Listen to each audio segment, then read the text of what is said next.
Welcome to top news.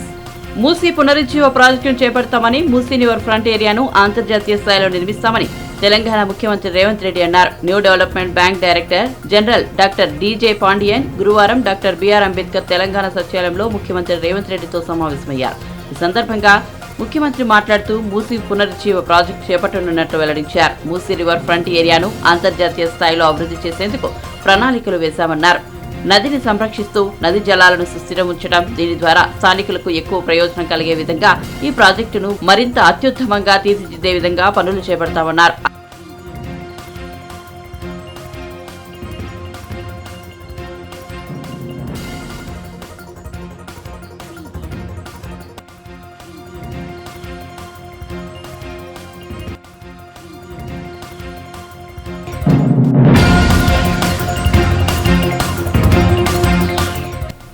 మన party ఎమ్మెల్యేలు ఎవరైనా ముఖ్యమంత్రి రేవంత్ రెడ్డిని కలవాలంటే ముందుగా సమాచారం ఇవ్వాలని బీఆర్ఎస్ అధినేత మాజీ ముఖ్యమంత్రి కేసీఆర్ సూచించారు. కొత్తగా ఎన్నికైన ఎమ్మెల్యేలు జాగ్రత్తగా ఉండాలని అన్నారు. బీఆర్ఎస్ ఎమ్మెల్యేలు ఎమ్మెల్సీలతో గురువారం కేసీఆర్ సమావేశమయ్యారు. ఈ సందర్భంగా మాట్లాడుతూ కొత్తగా ఎన్నికైన ఎమ్మెల్యేలు జాగ్రత్తగా ఉండాలని, ఏదో విని చెబితే ఆ ట్రాప్ లో పడవద్దన్నారు. మనం మంచి ఆలోచనలతో ప్రభుత్వంలో ఉన్న వారిని కలిసినా జనంలోకి తప్పుడు సంకేతాలు వెళ్తాయని హెచ్చరించారు. అభివృద్ధి పనుల కోసం మంత్రులు కలిసి విజ్ఞాపన పత్రాలు ఇవ్వండి, అయితే జనం మధ్య ఉన్నప్పుడు ఆ పని చేయాలని సూచించారు. ముఖ్యమంత్రిని కలవడానికి ముందుగా పార్టీకి సమాచారం ఇవ్వాలన్నారు. బీఆర్ఎస్ ను పొంద పెడతామని కొంతమంది కాంగ్రెస్ నేతలు అంటున్నారని, వారి మాటలను ప్రజలు గమనిస్తున్నారన్నారు. రాజీ లేని పోరాటాలతో రాష్ట్ర ప్రయోజనాలను కాపాడుకుందామని సూచించారు. ప్రజల ఆకాంక్షలకు అనుగుణంగా రాష్ట్రాన్ని ప్రగతి పథంలో నిలిపామన్నారు. తెలంగాణ రాష్ట్రాన్ని దేశానికి ఆదర్శంగా నిలిపామని పేర్కొన్నారు. బీఆర్ఎస్ రాజీ లేని పోరాటాలతో రాష్ట్ర ప్రయోజనాలను కాపాడుకుందన్నారు.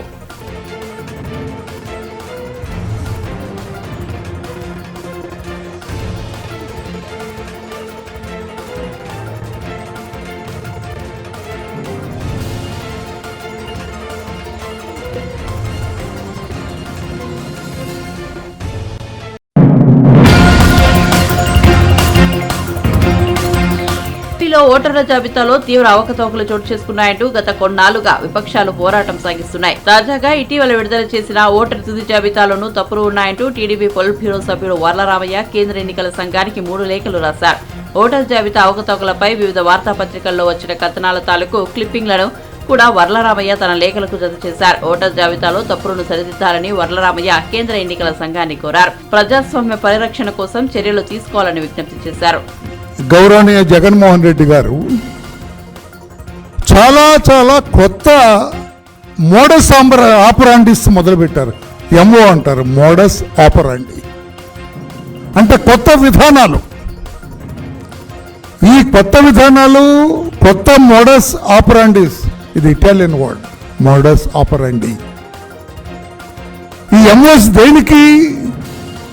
రాష్ట్ర ఖజానా నింపటానికి కాదు, రాష్ట్ర ప్రజలకు ఉపయోగపడటానికి కాదు, తన సొంత ఖజానా, తన జేబులు నింపుకోవటానికి ప్రభుత్వ యంత్రాంగాన్ని కొత్త చట్టాలను కూడా తీసుకొస్తూ ఉన్నారు. అందులో ఒకటి Andhra Pradesh state directorate of revenue intelligence. Andhra Pradesh state directorate of revenue intelligence. ఇది సెంట్రల్ గవర్నమెంట్ జిఎస్టీ ట్యాక్సెస్ అందరు కడుతున్నారా లేదని ప్రతి స్టేట్లో ఏర్పాటు చేసుకోమని చెప్పింది సెంట్రల్ గవర్నమెంట్. నేను కాదు.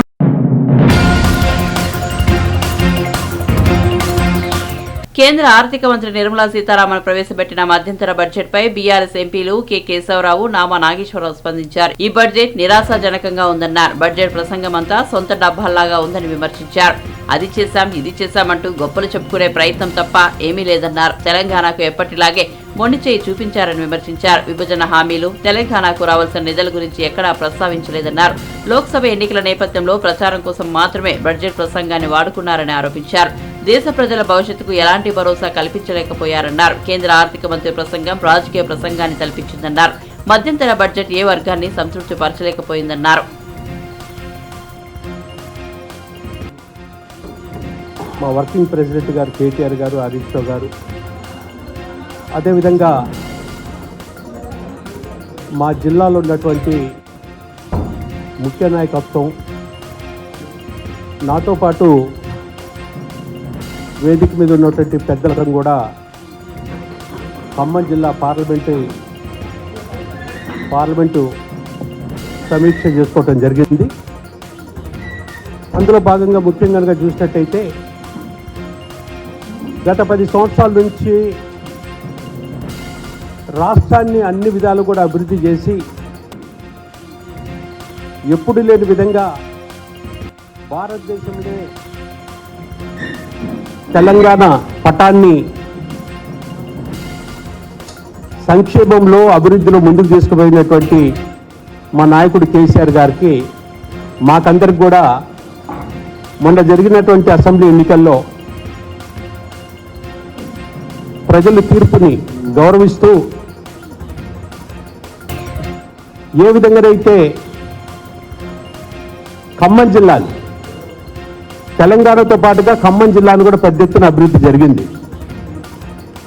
నేను ఒక తెలంగాణ రైతు బిడ్డగా తెలంగాణ కష్టాలు కళ్ళారా చూసినటువంటి వాడిని.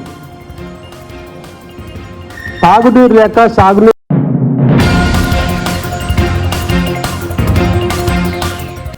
కాంగ్రెస్ ప్రభుత్వం పూర్తిగా గందరగోళంలో ఉందని బీఆర్ఎస్ నేత సిద్దిపేట ఎమ్మెల్యే హరీష్ రావు అన్నారు. కృష్ణా బోర్డుకు ప్రాజెక్టుల అప్పగింతపై ఆయన స్పందించారు. ప్రాజెక్టుల స్వాధీనం అంశానికి సంబంధించి గతంలో బీఆర్ఎస్ ప్రభుత్వం పలుమార్లు ప్రస్తావించిన అంశాలని పేర్కొంటూ 27న రాష్ట్ర ప్రభుత్వం కేంద్రానికి లేఖ రాసిందన్నారు. ఇవాళ ప్రాజెక్టుల నిర్వహణను కృష్ణా బోర్డుకు అప్పగిస్తున్నట్లు 2 రాష్ట్రాల ఇంజనీర్ ఇన్ చీఫ్లు మీడియా ముందు ప్రకటించారన్నారు.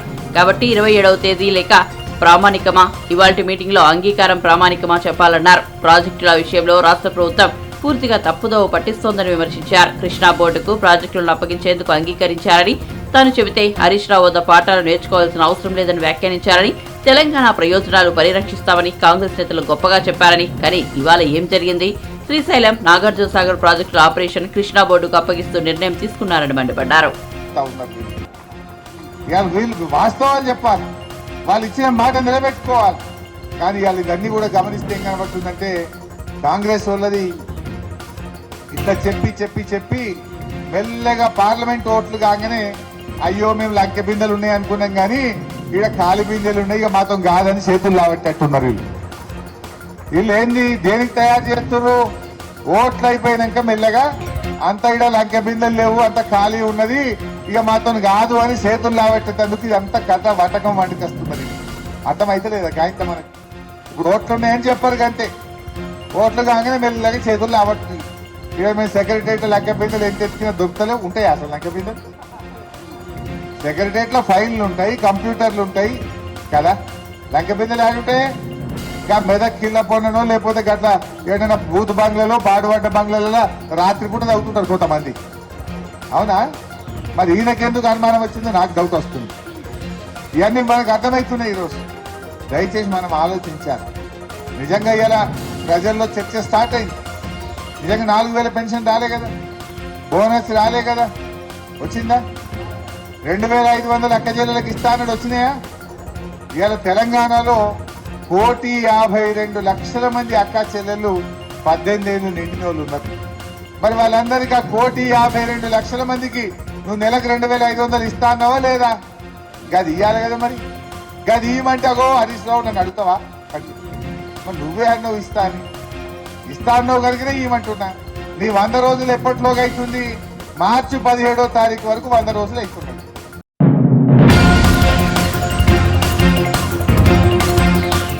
హైదరాబాద్ రీజనల్ రింగ్ రోడ్ పనులను త్వరలో ప్రారంభిస్తామన్నారు రాష్ట్ర రోడ్డు భవనాల శాఖ మంత్రి కోమటిరెడ్డి వెంకటరెడ్డి. ఢిల్లీలో కేంద్ర మంత్రి నితిన్ గడ్కరీతో భేటీ అనంతరం ఆయన మాట్లాడుతూ తెలంగాణలో పెండింగ్ లో ఉన్న రోడ్డు విస్తరణ పనులపై చర్చించామన్నారు. రీజనల్ రింగ్ రోడ్ దక్షిణ భాగం ప్రాజెక్టు రిపోర్టుతో గడ్కరీని కలిసి చర్చించారని మంత్రి చెప్పారు. సంబంధిత కేంద్ర రాష్ట్ర అధికారులతో ఉన్నత స్థాయి సమావేశం నిర్వహించిన కోమటిరెడ్డి హైదరాబాద్ విజయవాడ జాతీయ రహదారి విస్తరణ అంశం కూడా చర్చించామన్నారు. రైల్వే అండర్ బ్రిడ్జ్ కారణంగా వర్షాకాలంలో నీరు నిలిచి వాహనాల రాకపోకలపై ప్రభావం పడుతుందని, ముఖ్యమైన ప్రాంతాల్లో అండర్ బ్రిడ్జ్ బదులు ఓవర్ బ్రిడ్జ్ నిర్మించాలని ప్రతిపాదించినట్లు తెలిపారు. 2 అవర్స్ మాతో డిస్కస్ చేసి ప్రతి రోడ్ టు రోడ్ మాకు నాగపూర్ నుంచి విజయవాడ వెళ్ళే రోడ్డు, మంచిర్యాల నుంచి ఖమ్మం మీదుగా పోయే రోడ్డు, ల్యాండ్ ఎక్విజిషన్ ఎక్కడెక్కడ ఉన్నాయో మేము కూడా చెప్పినాం. మా గవర్నమెంట్ వచ్చిన తర్వాత మా ముఖ్యమంత్రి గారి డైరెక్షన్లో నేను మా ఆఫీసర్స్ కలిసి ల్యాండ్ ఎక్విజిషన్ ప్రాసెస్ స్పీడప్ చేసినాం. ఖమ్మం కానీ మహబూబ్నగర్ లాంటి దగ్గర ప్రాబ్లమ్స్ ఉండి లోకల్ ఇష్యూతోని లోకల్ అప్పుడున్న టీఆర్ఎస్ లీడర్స్ వాళ్ళ సొంత ప్రయోజనాలు ఆగిపోయిన రోడ్స్ కూడా క్లియర్ చేయించి అలా వర్క్ స్టార్ట్ చేసినాం. ఇంకా కూడా మిగిలిన దాని అన్నింటి మీద కూడా తెలంగాణ ప్రభుత్వానికి అన్ని విధాలా సహకరిస్తామని చెప్పినందుకు కేంద్ర ప్రభుత్వానికి ముఖ్యంగా గడ్కరీ గారికి ప్రత్యేకంగా కృతజ్ఞతలు తెలియజేస్తున్నాం. కొన్ని విషయాలు మా సెక్రటరీ గారు అలైన్మెంట్ చేంజెస్ ఇవన్నీ కూడా ఇంటర్నల్గా మేము అందరం కూర్చొని మాట్లాడుకున్నాం. ఎక్కడ ఇబ్బంది లేకుండా యూటిలిటీ ఛార్జ్ కింద గతంలో కాంట్రాక్టర్ మా స్టేట్ గవర్నమెంట్ కట్టాలంటే అప్పుడున్న ప్రభుత్వం 20,000 కోట్ల ప్రాజెక్టు మొత్తం టోటల్గా వాళ్ళే పెడతామని చెప్పి ప్రాజెక్ట్ కడతామంటే రీజనల్ రింగ్ రోడ్ ఇస్తే మేము 350 కోట్లు ఇవ్వలేమని చెప్పి అప్పటి గవర్నమెంట్ రాస్తే 1-2 ఇయర్స్ దాంతో లేట్ అయింది. దాన్ని కూడా ఇలా సాల్వ్ చేసినాం. ఓవరాల్గా మేము అనుకున్న విధానం అనుకుంటే ఎక్కువగా మినిస్టర్ గారి నుంచి రెస్పాన్స్ రావడం, తెలంగాణ గవర్నమెంట్కు ఫ్యూచర్లో వచ్చే 5 సంవత్సరాలు అన్ని రోడ్లను కూడా హైవేస్గా మార్చడానికి సహకరిస్తానని వారు చెప్పినందుకు వారికి ధన్యవాదాలు. కేసీఆర్కు హైదరాబాద్ రోడ్లకు ఏ సంబంధం? ఇవాళ నేషనల్ హైవే మినిస్టర్ దగ్గర ఒక చక్కటి మీటింగు 2 గంటలు. ఒక మినిస్టర్గా నేను రెండవసారి వచ్చినప్పుడు మొదటిసారి కలిసినాం. కొన్ని రోడ్స్ ఇస్తే అప్పుడు నల్గొండ బైపాస్ రోజు టౌన్లోకి వెళ్ళి రోడ్డు పోవాలంటే టౌన్ అంతా కూడా వైండింగ్ చేయాలని అన్ని బిల్డింగ్స్ కూలగొట్టవలసి వస్తుంటే 700 కోట్లు ఈ యాన్యువల్ ప్లాన్ వచ్చి February 11కు రావాలని ఇన్వైట్ చేశాను. డెఫినెట్గా వస్తానని చెప్పి వాళ్ళ సెక్రటరీతో టచ్లో ఉండమని చెప్పారు. RRR రోడ్ కానీ టెండర్ పిలవని చెప్పిండ్రు. వాళ్ళు RRR అనౌన్స్ చేసి మర్చిపోయిన గవర్నమెంట్ దాని మీద అడగని చెప్తాను తప్ప కేసీఆర్ ఏం మాట్లాడండి, కేటీఆర్ ఏం మాట్లాడండి కాదు. మాకు మేము విమర్శలను పట్టించుకోము. సమయం వచ్చినాం మా పార్టీ వేదికల మీద చెప్తాం. దిస్ ఈజ్ ఓన్లీ ప్యూర్గా official meeting regarding development of roads, new national హైవేకి సంబంధించిన రోడ్ కాబట్టి కేసీఆర్ దాని మీద నో కామెంట్స్. ఆర్యూపీస్ కడితే వర్షం వచ్చినప్పుడు కానీ ఏ చిన్న వచ్చినా ట్రాఫిక్ జామ్ అయ్యి అక్కడ డ్రైవర్కు స్కిల్ డ్రైవింగ్ సెంటర్స్ పెట్టాలని చెప్పి వారిని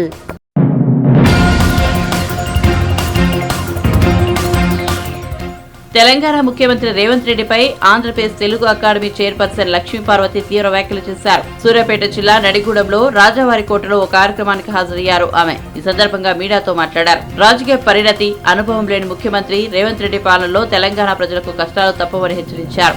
కాంగ్రెస్ పాలిత రాష్ట్రాలలో ముఖ్యమంత్రులు స్వతంత్రంగా వ్యవహరించలేదన్నారు.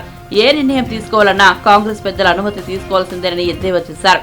ఒక స్త్రీని అన్యాయం చేసి తనతో ఈ విధంగా అక్రమంగా అన్యాయంగా ఉంచుకొని ఈ విధంగా మోసం చేసేవాడు యుగ పురుషుడు అవుతాడా? ఇది వీళ్ళు తప్పనిసరిగా ఈ కుటుంబం చెప్పాలా, సమాధానం తెలుగుదేశం వాళ్ళు కూడా చెప్పాలా.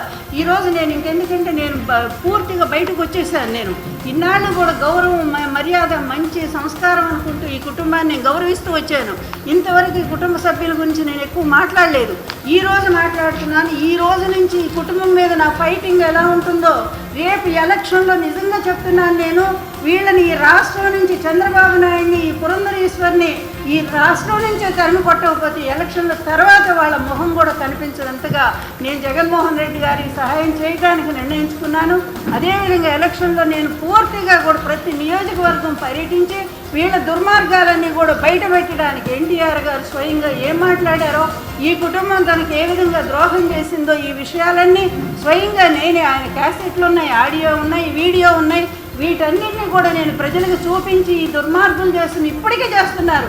మరొక్కసారి ఎన్టీఆర్ గారి ఆత్మకు సంక్షోభం కలిగిస్తూ ఉన్నారు. ఆయన ఆత్మక్షోభకు గురి చేస్తూ ఉన్నారు. వీళ్ళ వారసులు, వీళ్ళ ఎన్టీఆర్ గారి కడుపును పుట్టినంత మాత్రం చేత వారసత్వం వస్తుందా? స్వయంగా మీరు చూడండి.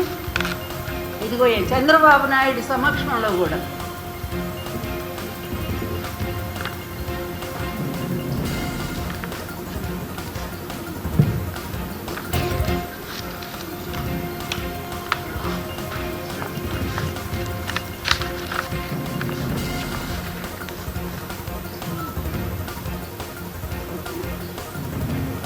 ఎందుకు నన్ను ఈ విధంగా మీరు 10 మందిలో చులకం చేస్తున్నారు? నన్ను చులకం చేయటం ద్వారా ఈ విధంగా ఎన్టీఆర్ గారిని అవమానం చేస్తున్నారు కదా. ఎందుకు చేస్తున్నారు? మీ తండ్రి గారు మీకు రక్తమాంసాలు పంచి ఇచ్చారు, అదేవిధంగా ఆస్తులు ఇచ్చారు, మిమ్మల్ని నిలబెట్టారు. ఇంత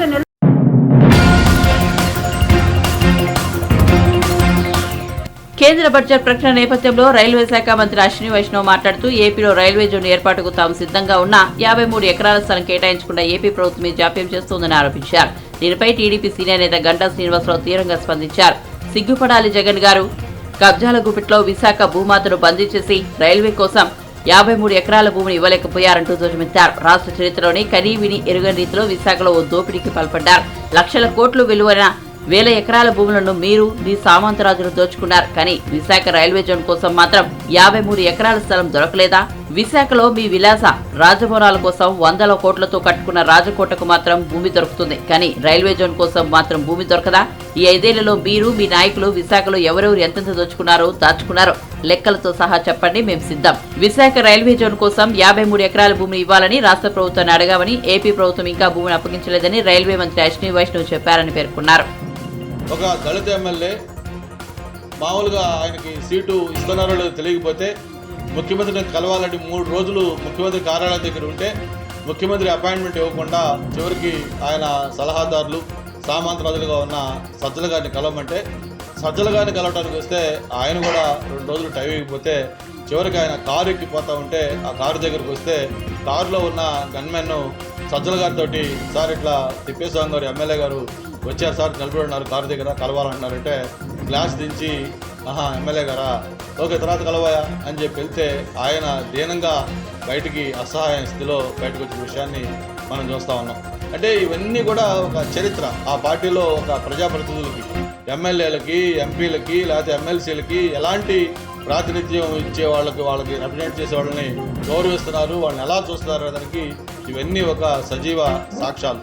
అంతేకాదు మన అన్నే రాంబాబు గారు అంటే ఈ రాష్ట్రంలోనే హయ్యెస్ట్ మెజారిటీ జగన్మోహన్ రెడ్డి గారి కంటే కూడా ఆ తర్వాత వచ్చిన మెజారిటీ అవుతుందంటే ఈ స్టేట్లో అన్నే రాంబాబు. అటువంటి అన్నే రాంబాబు గారు చివరికి ఆయనకి సీట్ ఇవ్వకపోగా సరే ఆయన ఎంత హ్యూమిలేట్ చేశారు ఆయన్ని ఏ విధంగా అక్కడ అవమానపరిచారని కూడా స్వయంగా ఆయన కూడా చెప్పడం జరిగింది. అంటే ఇవన్నీ ఒక పక్క జరుగుతూ ఉంటే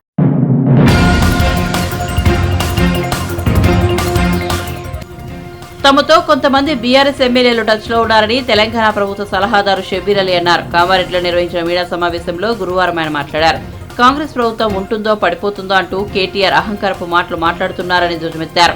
మేం కనుక ద్వారాలు తెరిస్తే బీఆర్ఎస్ ఖాళీ కావడం ఖాయమని షబ్బీర్ అలీ హెచ్చరించారు. కానీ పార్టీలో చేరికల విషయమే తమ అధిష్టానం ఇప్పుడు వద్దని చెబుతోందన్నారు.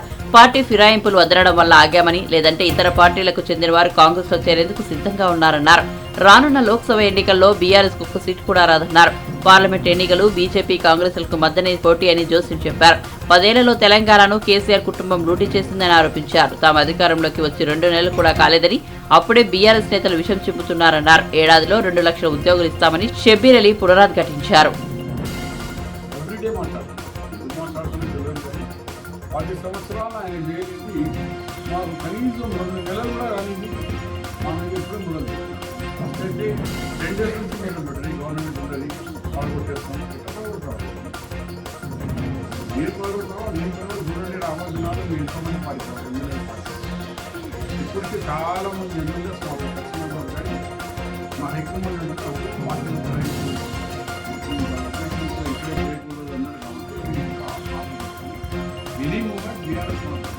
రాబోయే పార్లమెంట్ మాకు ఏమైనా ఉంటే బీజేపీలో పోటీ కానీ బీఆర్ఎస్ అసలు తిరిగి ఎందుకంటే వాళ్ళు చేసిన దోషినారు. ఇప్పుడు ఒక ఆఫీసర్ మీద రేడియో ఆఫీసర్ మీద రైట్ మెసేజ్ 500 కోట్లు చెప్పడం దాంట్లో పెద్ద పెద్ద ఆఫీసర్లు రాజకీయ నాయకులు ఉన్నారు. అలా ముఖ్యమంత్రి నీతి నిజాయితీ ఏసీబీ డైరెక్టర్ సిబి ఆయనే ఉన్నారు.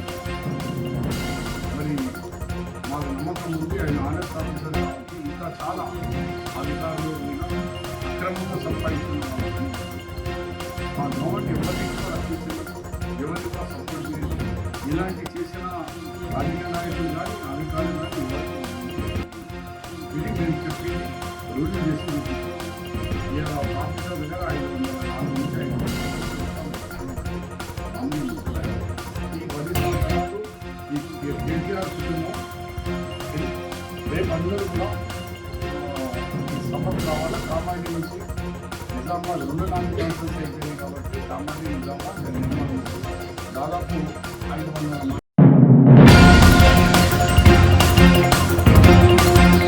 తెలంగాణలో నియంత పాలనకు చరమగీతం పాడేందుకు కాంగ్రెస్ విజయానికి తెలుగుదేశం పార్టీ చేసిన కృషి మరవలేనిదని రెవెన్యూ శాఖ మంత్రి పొంగులేటి శ్రీనివాసరెడ్డి అన్నారు. గురువారం ఆయన ఖమ్మంలోని ఎన్టీఆర్ భవన్ కు వెళ్లారు.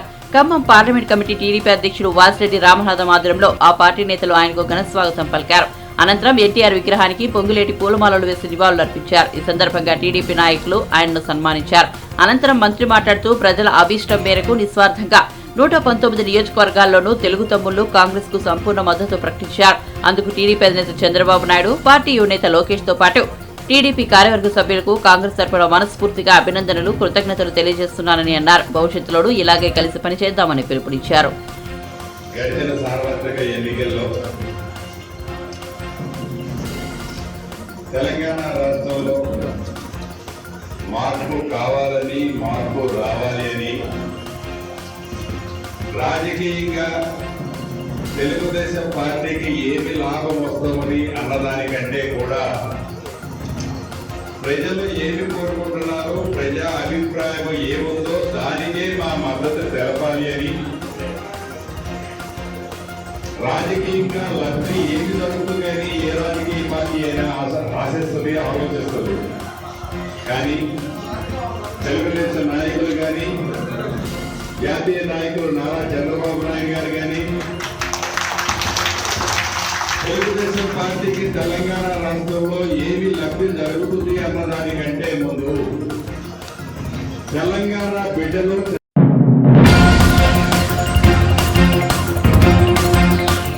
విశాఖ రైల్వే జోన్ ఏర్పాటు విషయంలో జాప్యం గురించి నన్నెందుకు అడుగుతున్నారు? ఏపీ ప్రభుత్వాన్ని అడగండని రైల్వే మంత్రి అశ్విని వైష్ణవ్ వ్యాఖ్యానించారు.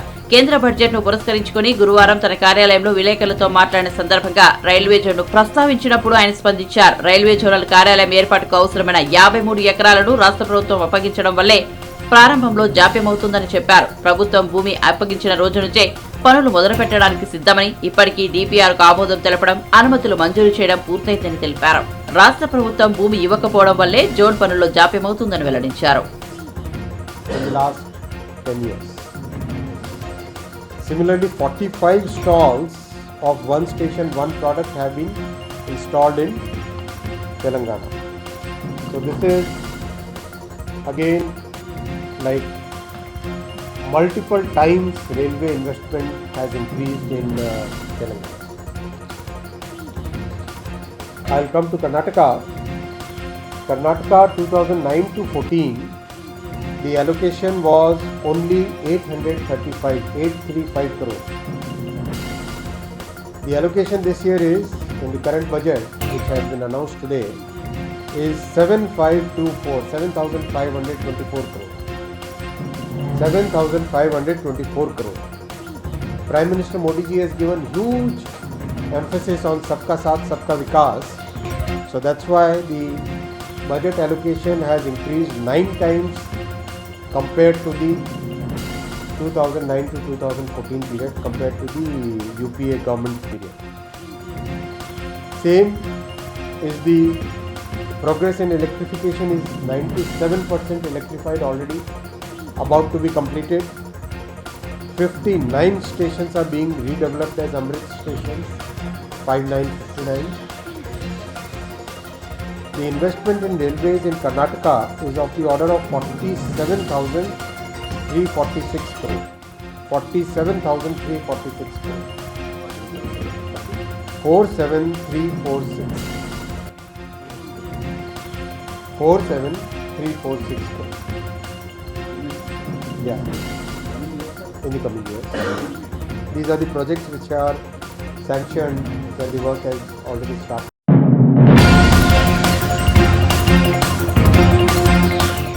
ఏపీలో సలహాదారులుగా నియమితులైన వారికి రాష్ట్ర ప్రభుత్వం ఇప్పటి వరకు వెచ్చించింది సుమారు 680 కోట్లని జనసేన పీఎస్సీ చైర్మన్ నాదెండ్ల మనోహర్ తెలిపారు. రాష్ట్ర ప్రభుత్వ ప్రధాన సలహాదారు సజ్జల రామకృష్ణారెడ్డి కోసమే 140 కోట్లు ఖర్చు చేయడం గమనార్హమని పేర్కొన్నారు. మంగళగిరిలోని పార్టీ కేంద్ర కార్యాలయంలో ఏర్పాటు చేసిన మీడియా సమావేశంలో నాదెండ్ల మాట్లాడారు. గౌరవ హైకోర్టుకి నివేదిక అందించి ఆ రోజున వాళ్ళు చెప్పారు, కేవలం క్వాలిఫైడ్ పర్సన్స్ని అపాయింట్ చేస్తున్నామని. వీళ్ళ సలహాల ద్వారా ఏ నిర్ణయం రాష్ట్ర ప్రభుత్వం తీసుకోవాలన్నా కూడా ఈ పెద్ద మనుషుల్ని కూర్చోబెట్టుకుని అడిగి వాళ్ళ సలహాలు తీసుకుని మేము నిర్ణయం తీసుకుంటున్నామని ఆ రోజు ప్రకటించారు. మరి ఇన్ని రోజుల నుంచి వీళ్ళకి జీతాలు, వీళ్ళందరికీ accommodation, vehicles, personal staff, telephone బిల్లులు, వీళ్ళు వాడుకోవడానికి మొబైల్ ఫోన్లు, ఇవన్నీ కూడా ప్రభుత్వం వాళ్ళకి అందిస్తూ ఉంటే ఒకరిద్దరు పాపం చాలా బాధతోటి ఈ విధంగా మనం ప్రభుత్వ డబ్బుని వృధా చేయకూడదు, మన సర్వీసెస్ దేనికి ఉపయోగించుకోవడం లేదు, ముఖ్యమంత్రిని కలవాలన్నా కలవలేకపోతున్నాం. ముఖ్యమంత్రి గారి సలహాదారులని నియమించుకోబడ్డ వ్యక్తులు కూడా కనీసం ముఖ్యమంత్రి గారిని కలవలేకపోతున్నారు. అందులో ప్రధానంగా అటువంటి కాన్షియస్ ఉన్న వాళ్ళు, ఎవరైతే మనం కొంచెం విలువలతో కూడిన వ్యక్తులు ఉన్నారో ఒకరిద్దరు రాజీనామా కూడా చేసి వెళ్ళిపోయారు. అందులో సుభాష్ గార్గ్ గారు ఒకరు. సుభాష్ గార్గ్ గారు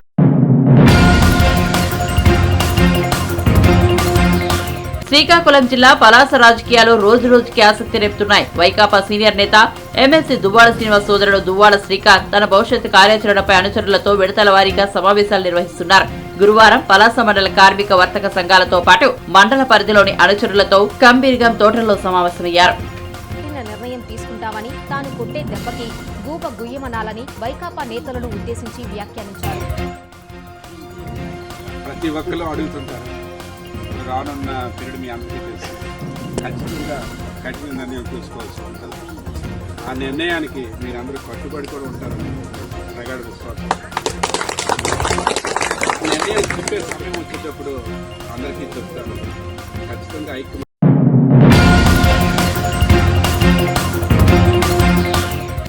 సచిన్ టెండూల్కర్ ఈ పేరు భారత క్రికెట్ ఉన్నంత వరకు చిరస్థాయిగా నిలిచిపోతుంది.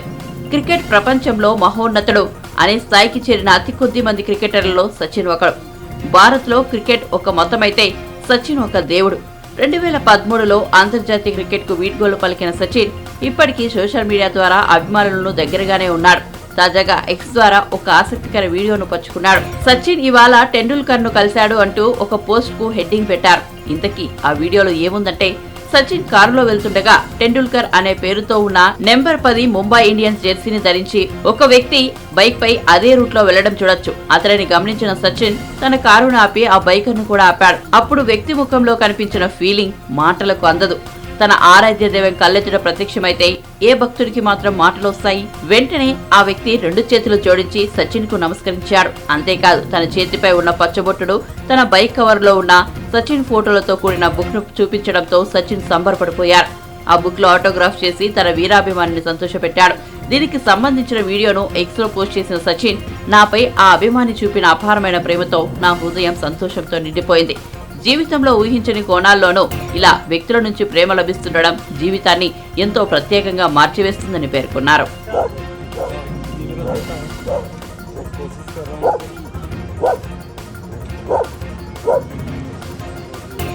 पहले का फोटो है, एक अच्छी बात ये कर रहे हैं, हेलमेट पहन के चला रहे हो स्कूटर, और हम भी सीट बेल्ट पहनते हैं.